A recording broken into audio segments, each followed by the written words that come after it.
LFM, l'invité de Julie Marty. 7h20, l'UDC Vaud tire à boulet rouge sur le Conseil d'État et son budget 2025. Oui, le Grand Conseil empoignera à nouveau le budget cet après-midi. Aujourd'hui, les députés vont poursuivre le premier débat sur la copie du gouvernement qui affiche plus de 300 millions de francs de déficit.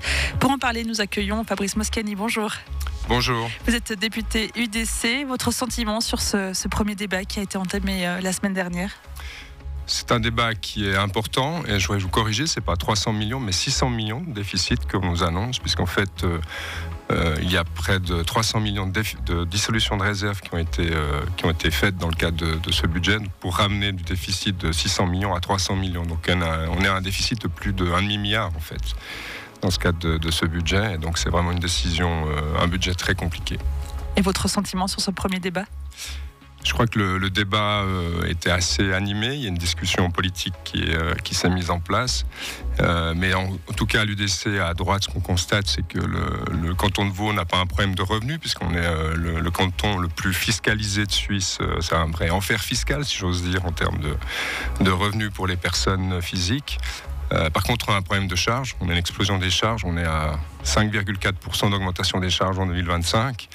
Et si je pouvais me permettre cette métaphore, le canton de Vaud ne gère plus son argent comme un bon père de famille, mais est plutôt un homme qui a des addictions aux dépenses financières, et je dirais des dépenses financières et des addictions qui viennent largement de décisions et de politiques de l'ancien Conseil d'État à majorité de gauche. Vous nous le dites, Fabrice Moscani, une de vos principales inquiétudes, c'est la hausse des charges, donc de plus de 5%. Est-ce que c'est une manière de pointer du doigt le secteur social ? Pas du tout, c'est, je dirais, un constat. 5,4%, c'est beaucoup d'argent. Quels sont les symptômes ? Alors il y a clairement, on arrive maintenant à près de 1 milliard de dépenses pour les subsides d'assurance maladie. Où est-ce qu'on va s'arrêter ? On a aussi des inquiétudes sur l'augmentation de la masse salariale. Sachez que dans le canton de Vaud, le coût par employé à 100%, on est à 130 000 francs. Dans le public, alors que dans le privé, pour le salaire médian, on est à 100 000 francs, donc 30% de moins. Pourquoi ? Une autre question, c'est que par exemple, au niveau du nombre de fonctionnaires, on est dans le canton de Vaud à 25% de plus de fonctionnaires qu'à Zurich, dans le canton de Zurich.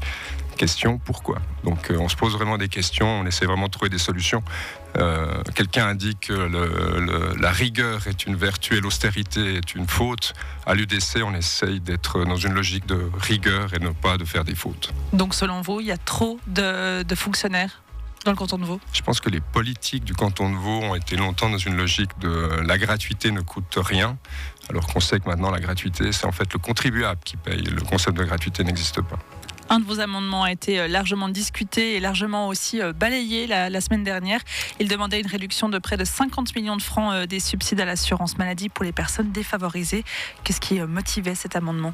Alors je vous corrige, ce n'est pas pour les personnes défavorisées. Nous sommes à l'UDC favorables à aider les personnes de conditions modestes, sauf que dans le cadre du canton de Vaud et à l'accès aux subsides à l'assurance maladie, il se trouve qu'aujourd'hui, si vous ne travaillez pas à 100%, mais à 70%, par choix de vie, et non pas parce que vous êtes modeste, vous touchez le subside d'assurance maladie. Donc aujourd'hui, vous avez des gens qui font des choix de vie qui sont sponsorisés par le contribuable pour ces choix de vie. Nous, oui, mais quand on a un subside, c'est qu'on a quand même des difficultés financières. On ne reçoit pas un subside si on gagne correctement sa vie. Le but de cet amendement, c'est pas le cas en fait. Effectivement, vous avez des gens qui par choix ne gagnent pas assez, sont à temps partiel parce qu'ils ont envie peut-être vendredi après-midi d'avoir des activités ludiques. Et en fait, aujourd'hui, lorsque vous demandez un subside, on ne vous demande pas de travailler à 100%, on vous demande de travailler à 70%, mais pas cette logique de 100%. Notre logique serait de dire tout le monde essaye de travailler à 100% et on fait des cas particuliers pour ceux qui ne peuvent pas, parce qu'ils sont proches aidants, parce qu'ils ont un enfant en bas âge, ainsi de suite. Mais pas partir de la logique qu'à 70%, vous avez atteint votre pleine capacité économique.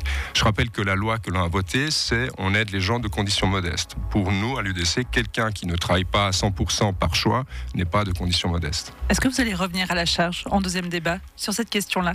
Alors écoutez, on a déjà eu une information très importante du Conseil d'État, c'est que notre analyse de la situation est correcte, c'est-à-dire que vous pouvez par choix de vie toucher des contributions du Conseil d'État. Ce ne sont pas donc des gens de conditions modestes seulement qui touchent ces subsides.